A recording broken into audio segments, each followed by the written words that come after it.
जनाबाई मन में सोच रही है, मेरे पास बिठोबा होते, मेरे पास विट्ठल होते, घी लेकर के आती, चरणों में मालिश करती, अपने हाथ से चरण दबा देती, मेरा विठोबा बहुत कष्ट में आ गए होंगे आज तो। और यही बोलती जा रही है, यही बोलती जा रही है। अब सब तो वहां से उठ करके सोने चले गए, लेकिन वो यही चिंतन कर रही है, आज विट्ठल के पांव में दर्द हो रहा है, आज मेरे पंडरीनाथ के चरणों में दर्द हो रहा होगा। ये भाव मन में सोच ही रही थी कि इतने में ही पीताम्बरी पहने, कटी पर हाथ धरे, सुंदर सांवल वर्ण ठाकुर जी का श्री पंडरीनाथ भगवान वहीं प्रकट हो गए। और प्रकट होकर के जनाबाई के सामने बैठ करके पांव आगे पसार दिए। बोले रो क्यों रही हो, तो फिर दबाओ हमारे चरण। आपको अगर लग रहा है कि हमारे पैरों में पीड़ा हो रही है तो दबाओ ना। आहा, जनाबाई, छोटी सी जनाबाई अपने हाथों से ठाकुर जी के चरण दबा रहे हैं।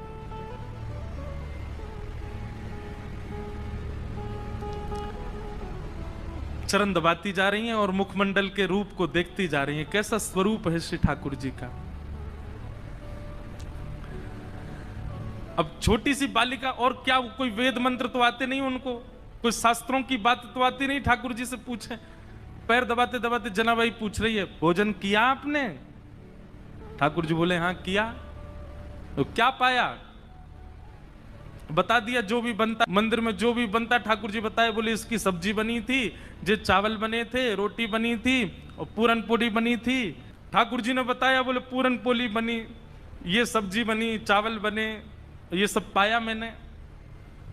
जनाबाई पैर दबाते दबाते, अच्छा कल क्या पाया था? ठाकुर जी बोले यही पाया था। बोले जो आज पाया वही कल पाया? बोले हाँ यही पाया था। अच्छा तो परसों क्या पाया? ठाकुर जी बोले परसों भी यही पाया था। और 4 दिन पहले क्या पाया था? ठाकुर जी बोले यही बनता है, ये लोग मुझको यही देते हैं और कुछ नहीं देते, इनका फिक्स है, ये वही बनाते हैं वही खिलाते हैं मेरे को। इनका मंदिरों में नियम थोड़ी बदलता है, जो सब्जी है, जो दाल है, जो वही बनता है, रोज वही खिलाते ठाकुर जी को। जनाबाई बोली आप रोज रोज एक ही भाव खाते हो, मन नहीं भरता आपका? ठाकुर जी बोले भरता तो है, पर ठीक है कोई बात नहीं, भाव से बनाते हैं तो पाता हूं। जनाबाई बोली मैं कुछ नया बना के पवाऊं तो? ठाकुर जी बोले तुम बनाओगी? बोले अभी बना के लाऊं, आप बस बैठो मैं लेके आती हूं।